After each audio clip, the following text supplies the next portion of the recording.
All right, good evening and welcome to Sunday Evening Coffee. I am Brian, and mouthing, sitting right beside me, is my beautiful wife, Crystal. Say hello, babe. Hello. Our neighbor loves to mow on Sunday afternoon. The leaf blowers the way. Every week. And down on the other end of the table tonight are Jason and Jennifer Zach. Say what's up. Hello. And tonight we have Pastor Dillon and Abby People. Say hello. Hello. He's Pastor Davis. Pastor Dillon Davis. The third. So we don't have any sweets because nobody's really eating them. I would have eaten them had they been here. I wouldn't have wanted to offend you, so Yeah, I would. so you would have eaten them too. I will say it's been a good 2 months since Crystal's made any cookies. Yes. Yeah. Which is I may have lost the touch by now. That's- so. maybe. It's like riding a bike. Just get right back in. What else do they say is like riding a bike? What's that? Never mind. So you guys who are watching, your lucky Crystal is blocking the view of my white legs because I am wearing shorts.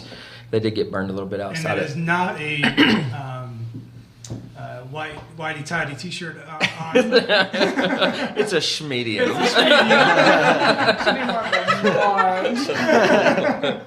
And do you like this special coffee? It is good. It's Audi. It is Ah. out. $3. We've $3 been a buying bag. No that wonder it too. tastes so good. We've been buying that one, but we've been buying the beans. Wait, do y'all shop at Aldi yet? Oh. No. Or Aldi. Or Aldi, as we like to call I know, I was it. going to say, I was like, Aldi. You have to Who is take your own Aldi? bags and you need a quarter for the cart. Quarter, Oh, don't forget yes. the quarter. I have been there before, but no, Yeah. It's good I'm not stuff. like against it. I just never. It's Trader Joe's. It's a sister company. It's pretty. Oh, is it? Yeah. No, It's that's- not quite as, the ambiance is not quite there. But the things they have, good deal. They are good deals. So. We got some great feedback. Like people seem to like those question episodes. I've had lots of people stop me and talk about that. It's fun to listen to. So They're fun to do. yeah, we like those. Anything current event going on right now? What's going on in the world? Anything to talk about?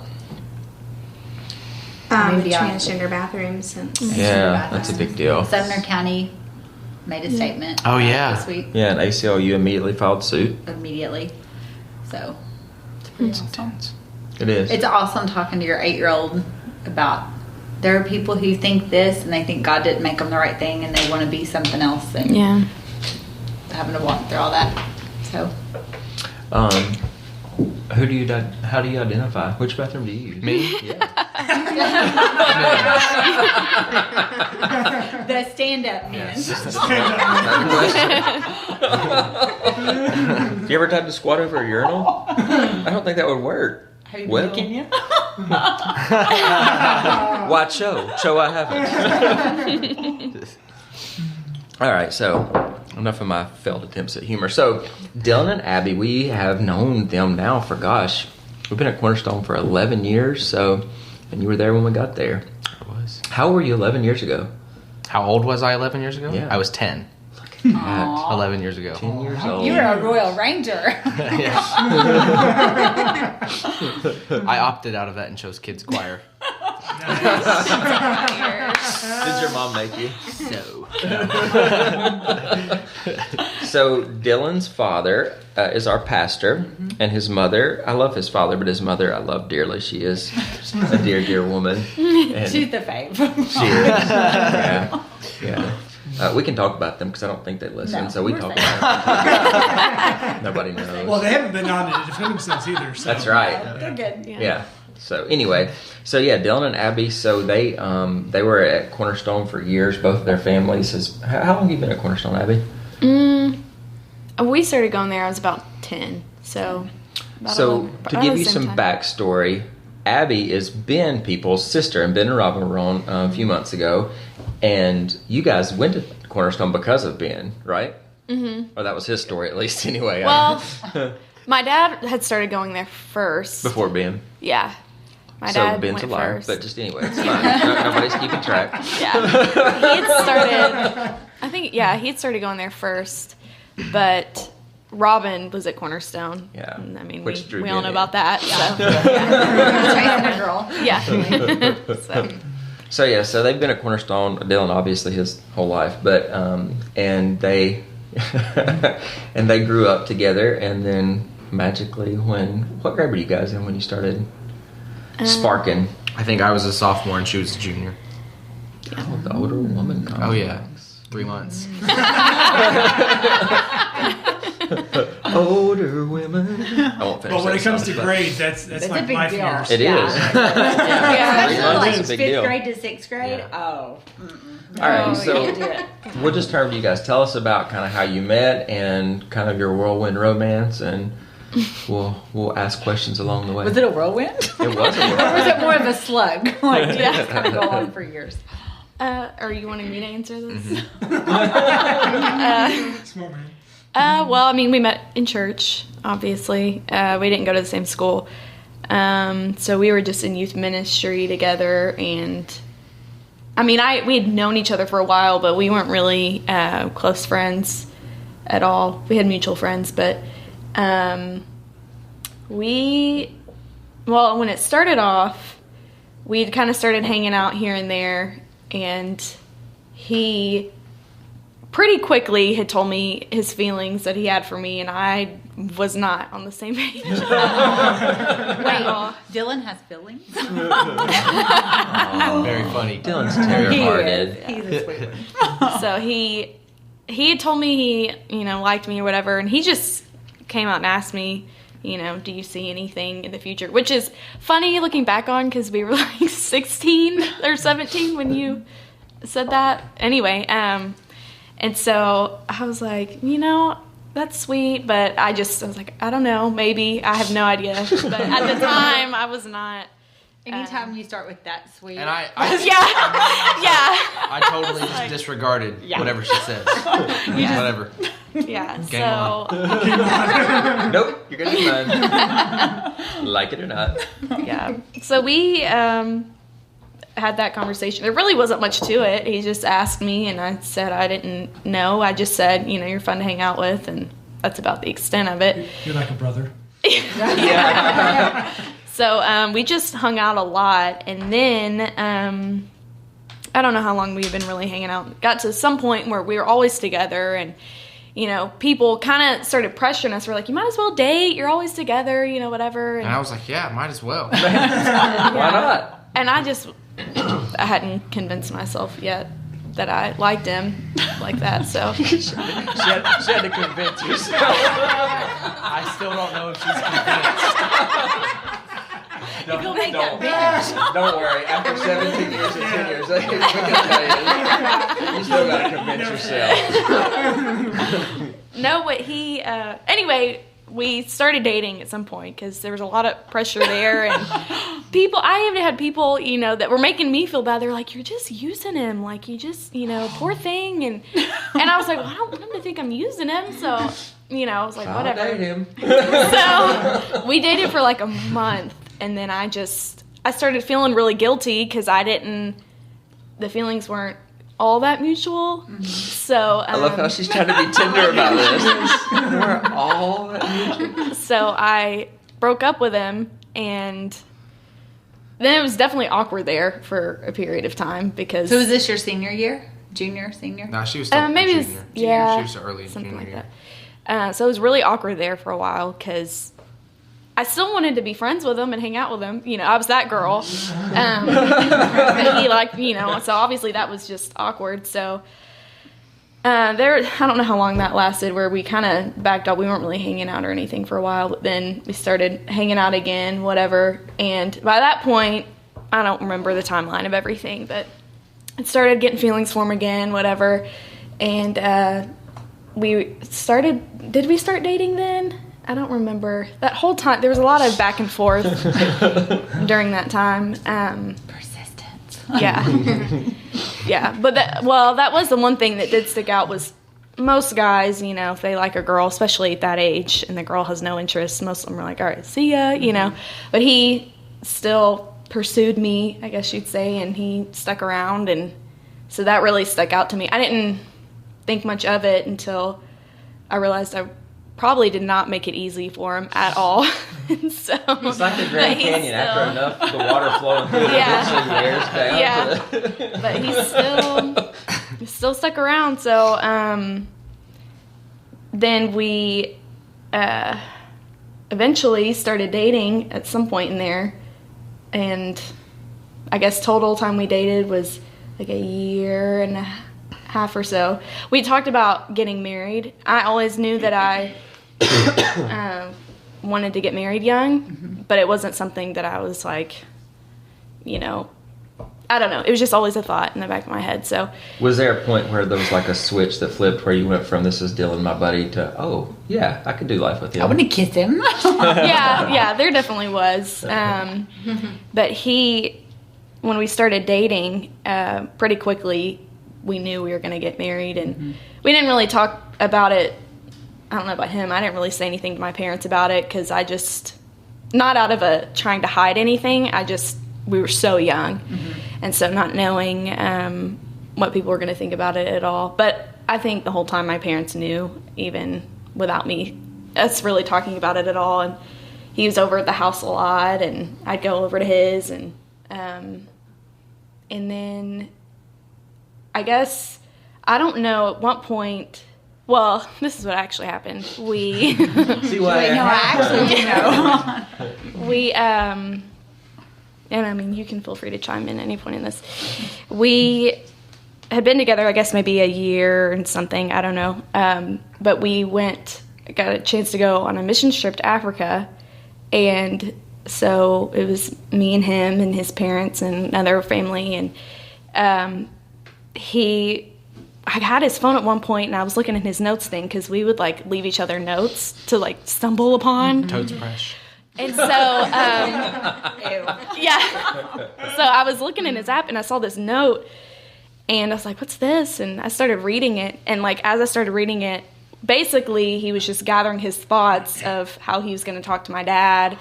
And basically I found out he was planning on doing that soon, and I had no idea. And then I was like, oh, crap. I know about this. He doesn't know I know. And, you know, whatever. I was like, should I tell him or should I not? So I don't, whatever. I think at some point I did tell him, and he was kind of aggravated about it. But he did propose probably a year and a half into us dating, and had already, I didn't know. My first question, I remember after he proposed and I said yes, I was like, please tell me our parents know, because I didn't know. Because I usually catch on to anything going on. It's hard to surprise me.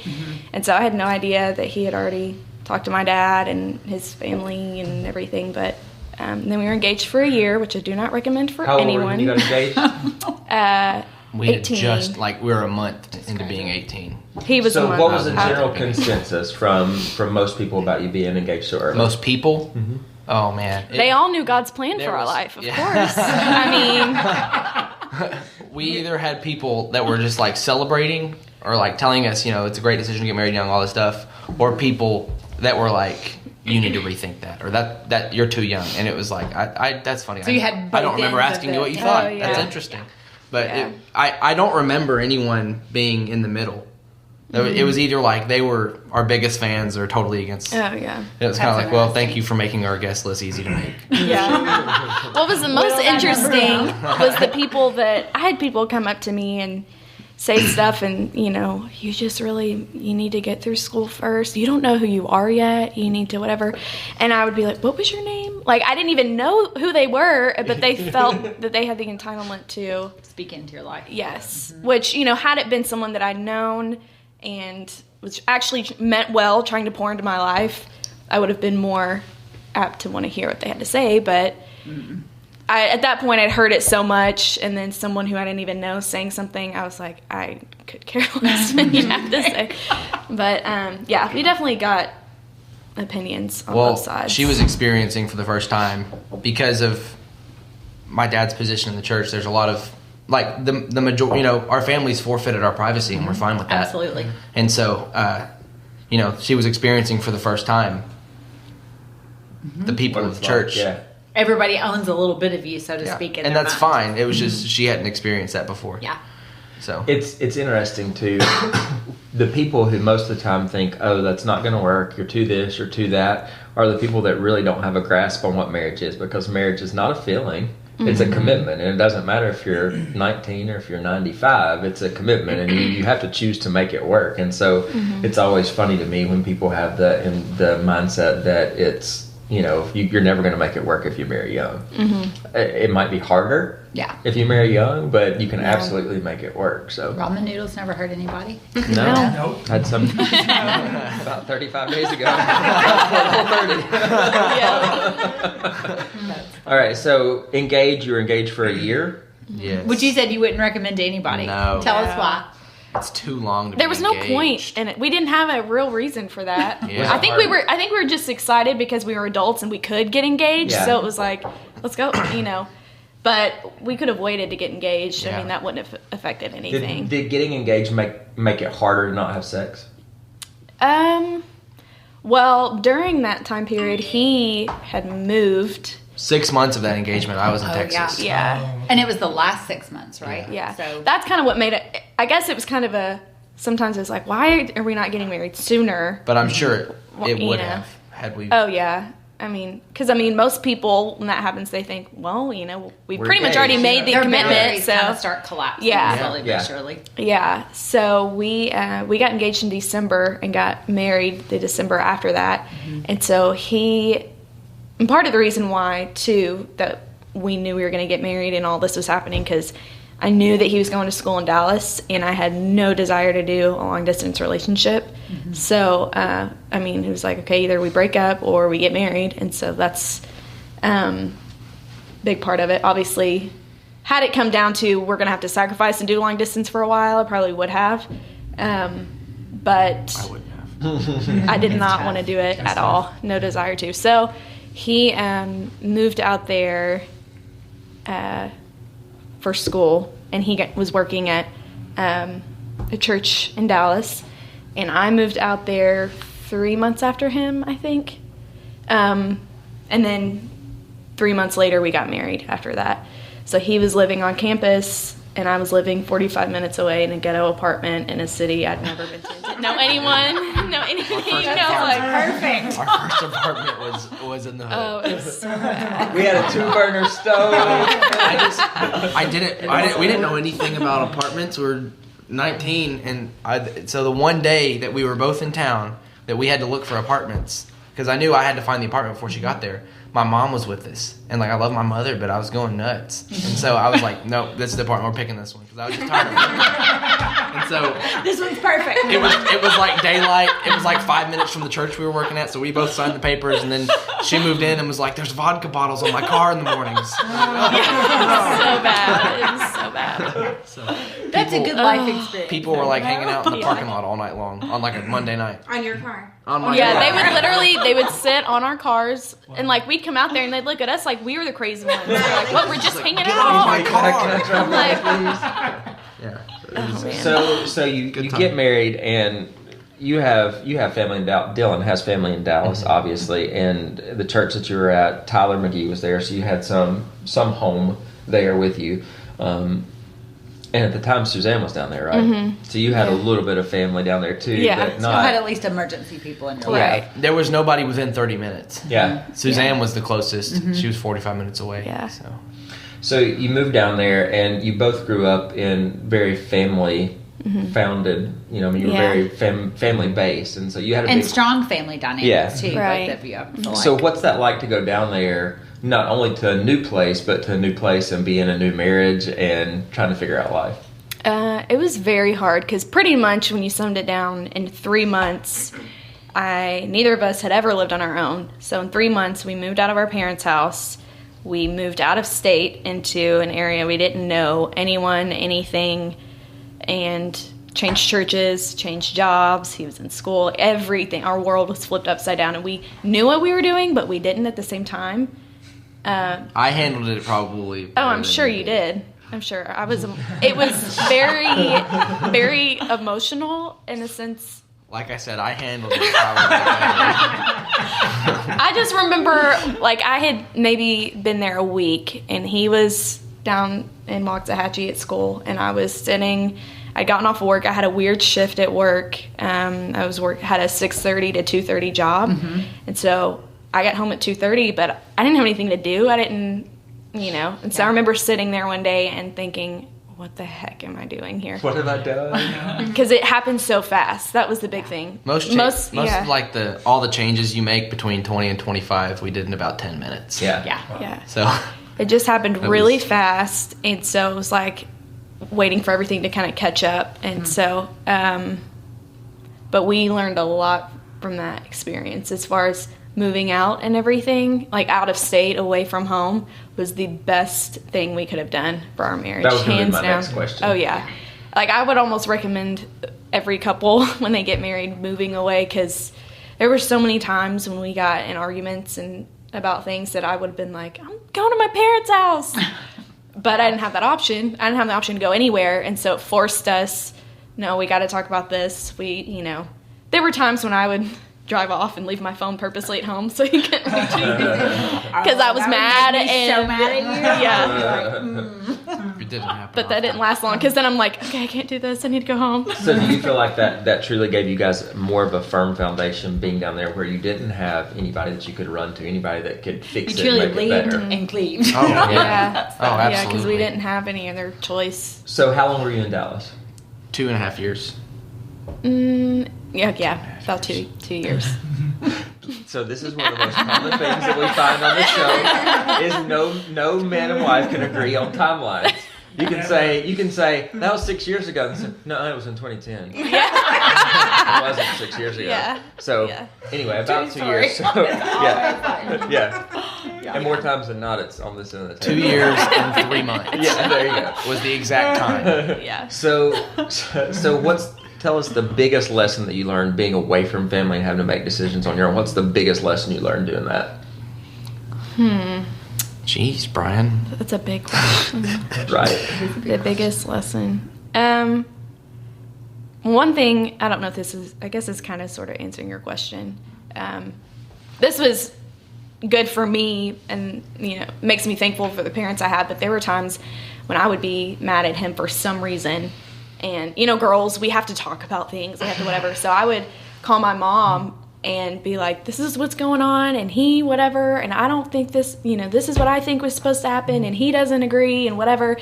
And most times not, my dad would chime in because, I live out of state, and so I'm on the phone, so he's wanting to talk to me.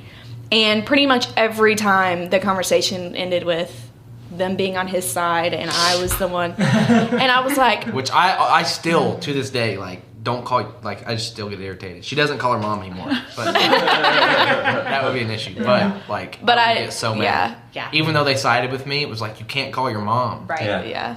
But that's you're still a kid at that point. Right. Yeah, because we did everything. It Yeah. was not some transition. It was just I'm here, and then I'm here. And so...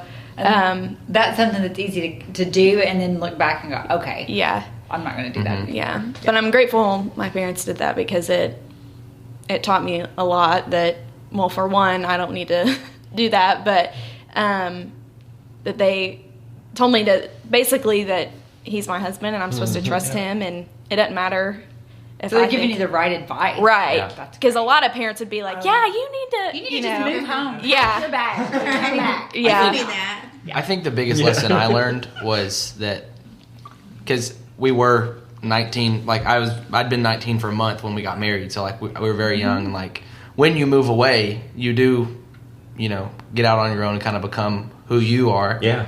And I think that most people, for the most part, that if you know biblical values, when you find who you are, you're probably not going to like what you discover, and that it's okay.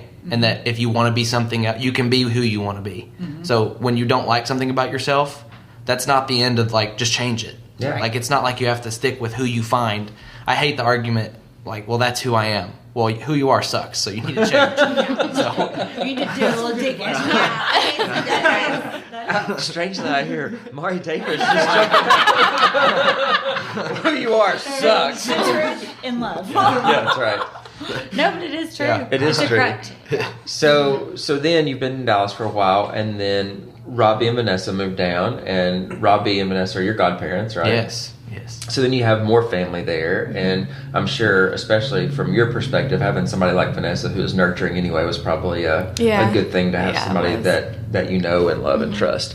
So before you moved back from Dallas, tell us what was in those couple years you were down there, what was your biggest fight about while you were down there? Ooh, Something that's stupid, good. I'm sure. Yeah, we did argue about it a lot. We both,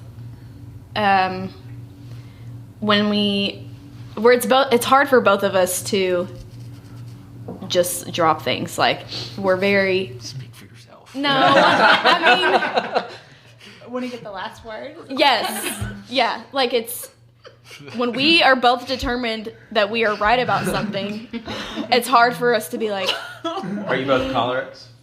I'm sure you are. I'm choleric sanguine. Yeah. I score equal on those. What are you? I was, She's choleric. Choleric melancholy? Yes. That's me. Yeah. yeah. That's I me think and about Ryan. the, Exactly. I was thinking about, Because you What's were his- wanting to argue about how long it had been. You wanted the exact. Yeah. Whatever. yeah, Or not argue, but you want it to be exactly that. No, she wanted to argue. probably. No, I'm kidding. It's perceived as arguing because you want to be accurate. I'm kidding. We argued over a bunch of dumb things. I did learn. I remember at our, like looking back, I remember some of the wedding advice I got was pick your battles, and which Which I hate that advice, because I'm like, look, okay, if you're a Christian, then like, you know, divorce really isn't on the table. So we're in this for the long haul. So if I'm irritated over something, like I'm picking that battle because we're stuck. So I was gonna say I like that advice, but whatever. I choose all of them. I pick all the battles. Like, comes I out think his the helmet key is they every don't day. all have to be a battle. Yeah. I think it's one thing to come to a resolution. they but don't have to be a battle. battle. You're right. So, Anyway, I liked that advice because it did teach me, okay, is this really worth it? Because it's hard for me to let things go.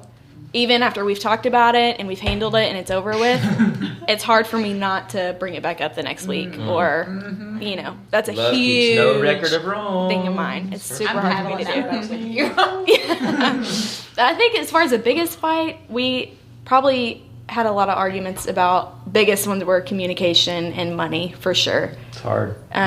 Communication's a big thing. He loves to, the whole Davis side has this, they raise their eyebrows at you, and I'm like, put your eyebrows down. I'm just trying to talk to you. Like, Get some Botox.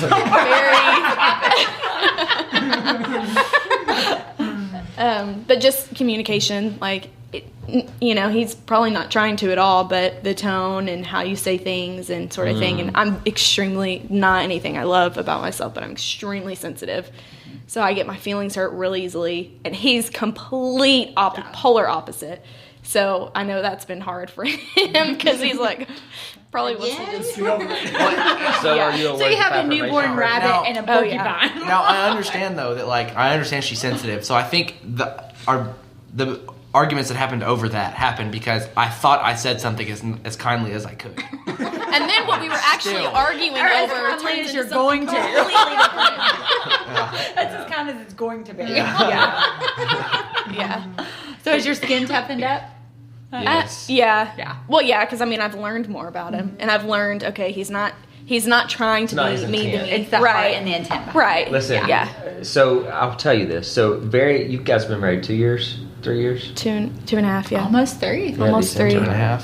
So you have a lot of things already that you're grasping that most people who've been married for many years don't grasp. Understanding that it's about the intent. It's not about what they're actually saying, because it's hard to separate the tone and what you're saying from the intent behind it. Yeah. So that's really commendable. Great.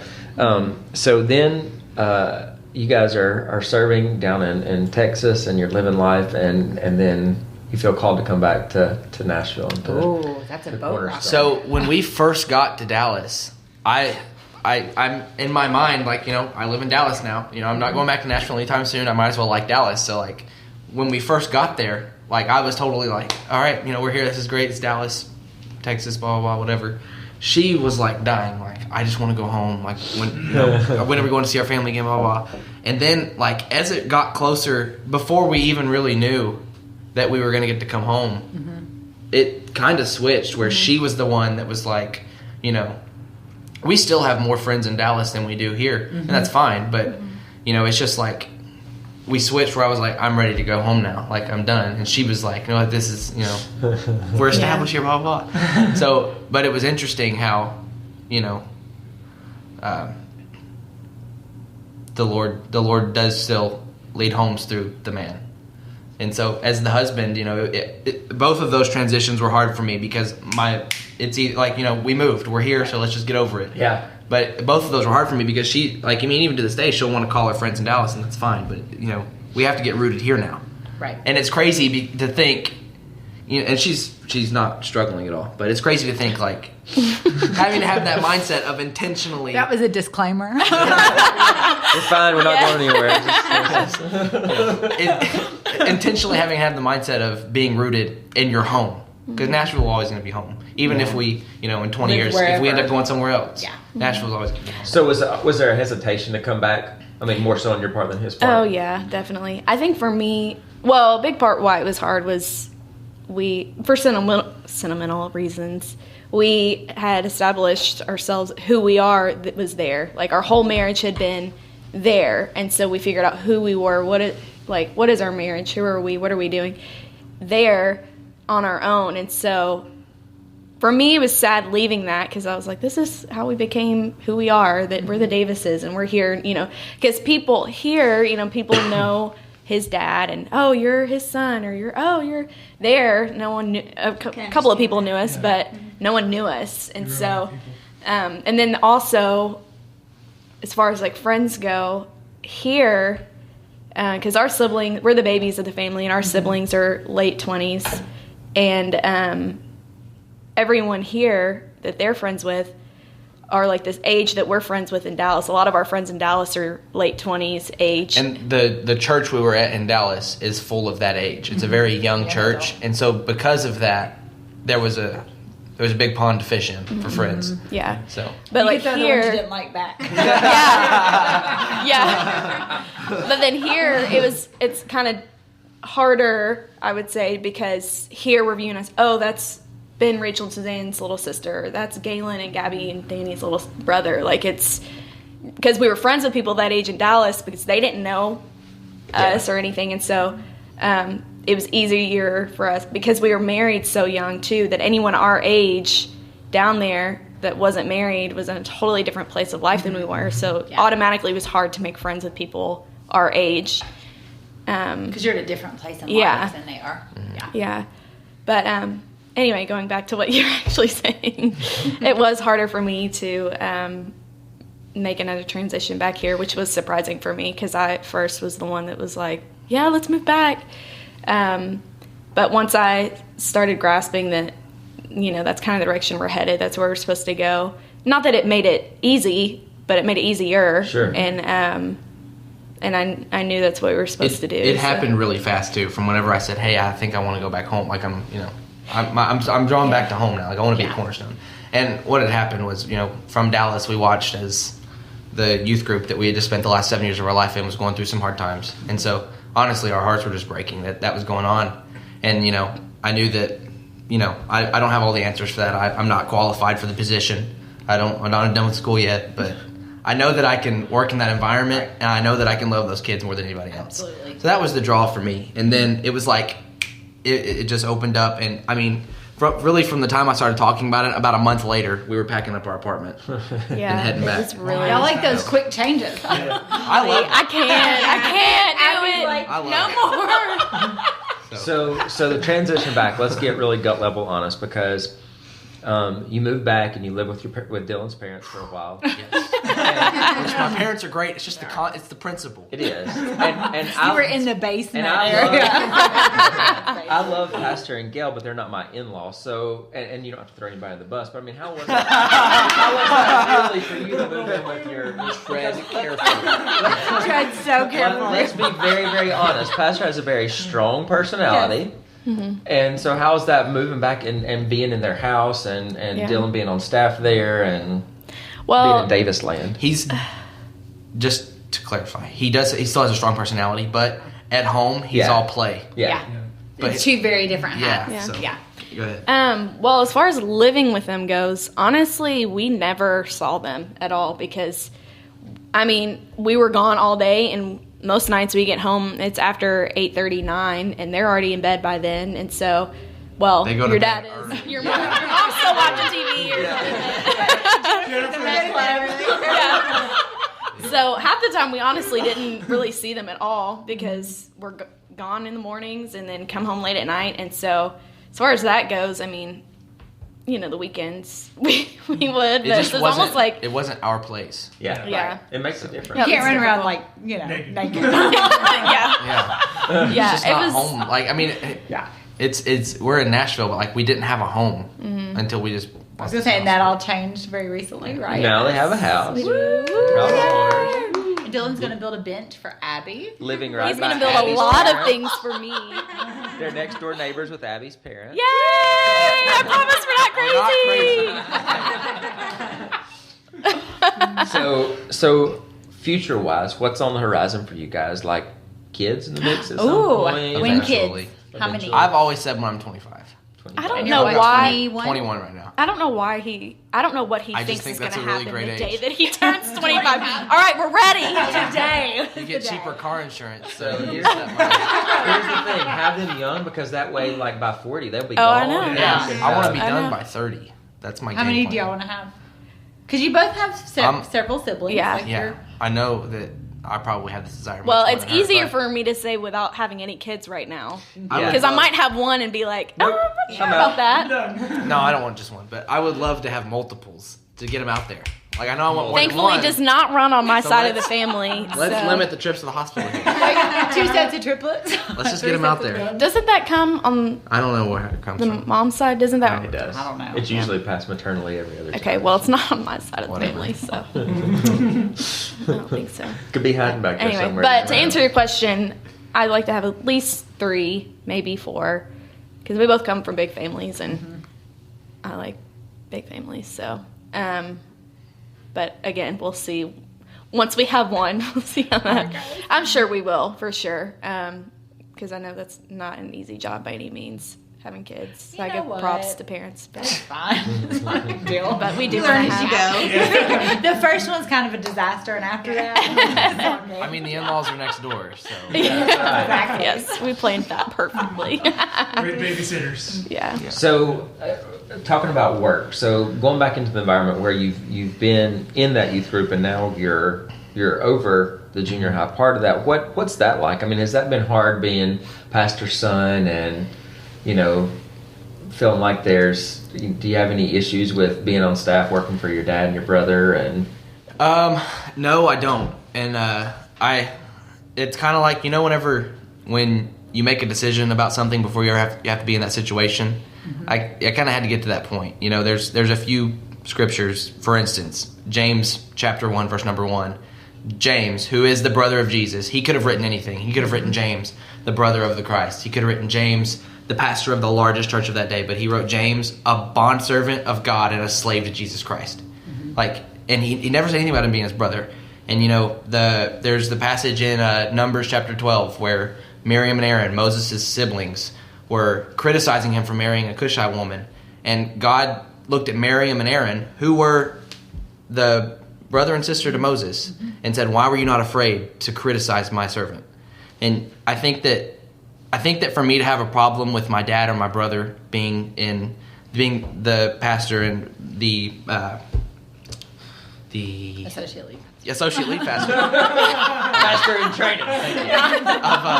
of Cornerstone, I think for me to have a problem with that would be a problem on my part, not theirs. That's good. That's a lot of And wisdom. it's and the bottom line is it doesn't matter who the pastor is of the church. It doesn't matter if it's Sophie. That's the pastor of the church. Right. And I'm not here to build my church. I'm here to help them build God's.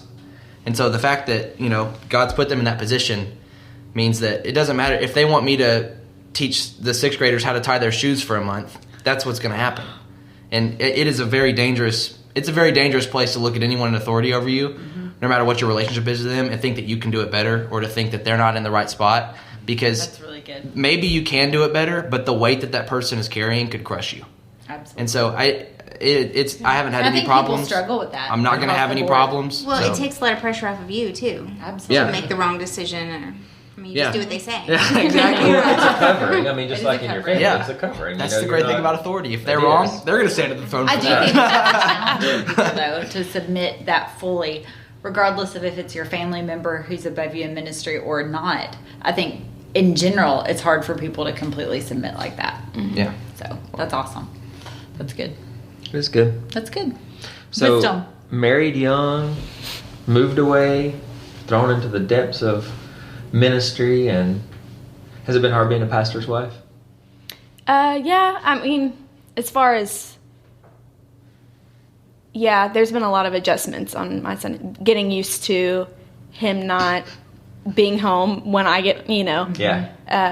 because in Dallas, he was interning at the church that we were with, and he worked at the church, but he wasn't, youth pastor or anything, so we both, were home at the same time, and for the most part, we have a lot of free time, and it has not been that way here at all, and getting used to the fact that, okay, he's got other commitments and stuff. It's not just an 8 to 4 job, Not that I thought it would be, but there were a lot of extra, or just a lot of things that I didn't realize would be difficult for me to adjust, because I figured we're moving back home, this is what we know and everything. But it was challenging for me. But once we have talked about some things and once I understood. Is it hard? So Dillon grew up with eyes on him, right? I mean, but he's always been, his family has been in, the public eye. So for you, not growing up like that, has it been hard having eyes on you now being a pastor's Do you feel wife? like people expect you to behave differently or do anything differently? I don't know that there's definitely people here and there that kind of make comments. I have had to learn, because at first I kind of had the attitude of, well, if they think that about me, that's their problem. I know my intentions, so that's all that matters. But I had to kind of turn around and look at it from a perspective of, okay, well, that may be true, but what are you representing? What kind of reputation are you leading? And so even if they think that and it's wrong, you still have to be conscious about what things look like. And, because, I have a tendency to have that face that looks like I'm, mad at the world when nothing is wrong at all. I just... Resting bee face? Yeah. In other words, I was going to... I have one of those, and... I think Jesus has worked on my mouth, but not my face. Yes. And so having to keep in mind, okay, if I am his wife and he's, over the middle schoolers here, and parents are already nervous about the transition of their kids moving from children's ministry and youth ministry, and then they see the wife up there who looks like she's miserable and doesn't want to be here and all that, I can't say, well, if they think that, that's their problem. I have to be like, okay, maybe I should, different things like that. That I... Because we have had the youth pastor's wives that thought that, so it's good. I was going to say something, I forgot what it was. Oh, well. I have a question. Good. Yeah. All right, so you guys pastor the middle schoolers. What is the biggest challenge for middle schoolers? For middle schoolers? Yeah. I love having fun and partying, but at the same time, partying. Good partying. Yes. Don't bring up the Jell-O shot. I love having a good time, and I love having fun. I love joking and laughing and all that stuff. But I think is that it's hard because all of that has a purpose and a place. And during our youth service on Wednesday night, it's a pretty similar structure each week. Whether we do something different in worship or we do something different in the time that's a little more lighthearted. I think the hardest part about junior hires is that is an art form to transition the moment from funny to serious and still get your point across, and them receive it, because you can't take a room of 26 graders and be serious the whole time, because what you're saying may be exactly what they need to hear, but they're not going to listen if you can't keep their attention with humor and acting a fool and everything, all that stuff. So that would be the most challenging part of junior hires is keeping their attention with stupid things long enough to have them hear the serious moment.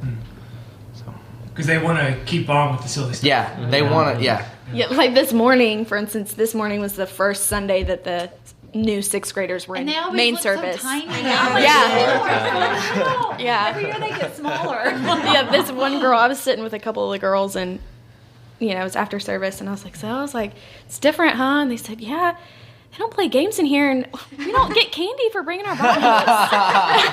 I was like, no, don't. And what I I'm love sorry. is the first time pastor last year, right after the transition, he was pretty salty in one of the services right after, and you see all their little heads going, looking for somebody to rescue them. You know, they're not expecting it at all. He told a story today about a student he observed in his youth ministry that cursed, and he didn't say the word, Right. But when he suggested that word was said in that story, Yeah. I heard all of them go, they're completely unprepared, Yes. and I'm like, that's your pastor. Yeah, this weekend we took a trip with them. It was supposed to be their first kind of welcome to youth ministry or whatever, but I had a couple of girls in my room, and we stayed up late with them, and one of them, they were laughing about something. One of them said, "Shut up," and this girl was, "Oh my gosh, are you allowed to say that?" Actually, she probably didn't say, "Oh my gosh," because she wasn't allowed to say that either. But she was like, "Did you just say that? Are you?" Yeah, everything. It's funny. And then you've got your 12th grader. You know, Yeah. I Totally, think the biggest challenge would be 6th grade incoming to going into senior year. Those are two different worlds. So trying to figure out how to mesh everybody together. Yeah. I can't imagine. And in such a world love you. of pornography and promiscuousness, I mean, it's crazy to think about, trying to teach those kids and try to minister The to them challenges. because they're That is a cool part about having middle schoolers is they don't know who they are yet, so you can kind of tell them who they are. Versus the 11th grader. Well, I will Yeah. tell you this from we have kids, we have a kid in youth, and just from hearing parents and the general consensus, I feel like probably with Bobby and you at the helm of that, I feel like it's probably better than it's been in a long time, and so that's exciting. It's exciting to see kind of a new breath of freshness waved into that youth group again. So hats off to you. And Cameron Thank you. was ecstatic that y'all came back. Yeah, she was. Selfishly, she Cameron. was so glad. Like, Abby's coming back. Aw, love Abby Cameron. That's fine. Yeah, That's good. good. So thanks for being on with us. Do you have one parting piece of advice for young people getting married? For young people getting Young married, people. Yeah, not. Well, I old can't people. say pick your battles, 'cause we know that's not good, apparently. pick them all. Oh man, Oh. it's.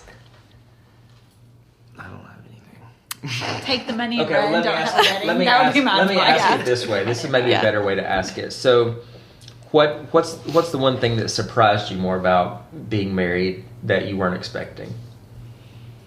I don't know if we are the exception, but it's not as hard as everybody's making it out to be. And people could have just been telling us horror stories because we were so young and they didn't want us to get married. But like, and that's a strong if because I've heard horror stories. But if the first year of marriage is really the hardest, then Yeah, It's not. that was a thing. We had so many You're people.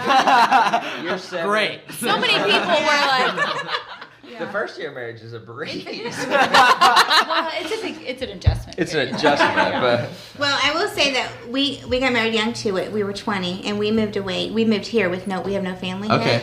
yet, and we've been here 16 years now.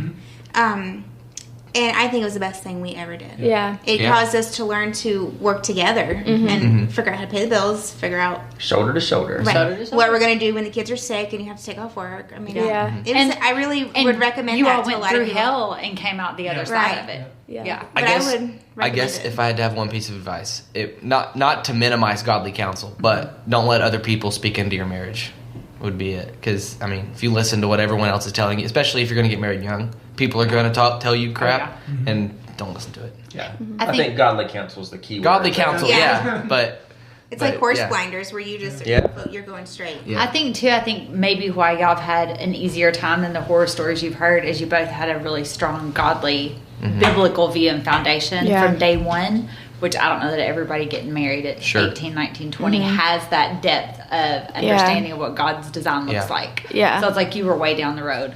Yeah, versus it most kind people. of scares me in a sense because I've kind of, I don't know. It's hard for me to say because we did get married so young, so I can't. But I've almost felt like it's in a sense kind of become a fad. I'm seeing a lot more, like back in the day that used to be super common to get married really really young, and then I feel like it's kind of gotten to where people aren't getting married till late 20s, 30s, 30s, yeah. and I feel like it's kind of getting back into that, and which is great, but I feel like a lot of them, it is kind of becoming a fad, especially social media. Everyone's saying, oh, look at her ring. You know, the girls want more that about all ring, of that. and they want their proposals, and they want to plan their Fairy wedding. tale. Yeah. Yes. They want their and- Pinterest wedding. Yes. Yeah. Yes. And so I feel like it's more so they're seeing all the glam of everything. And especially when you notice it's someone who isn't really involved in church, and you can tell that they're not putting God in the center, that it's like, it's scary to me, because I'm like, if you do that and you're just wanting all the fun parts of it and everything, once it gets down to it, if you don't have, God in the center, it's not. Anyway, but I don't really know where I was getting with that, but I trail off a lot. So, We get I it, we just- get So thanks for coming and sharing with us. Appreciate it. You guys go to the website, sundayeveningcoffee.com, and send us email, sundayeveningcoffee@gmail.com. You have anything to add? If your kids don't have a youth group, Wednesday night, 6:30, corner For of real, though. Nashville, the best Yes. middle school Right. pastor Come on. Ever. Right here. But the coolest youth group ever. Yeah. For sure. Oh, yeah. For sure. For sure. Yes. All right, you guys have a good night. We'll see you next time on Sunday Evening Coffee.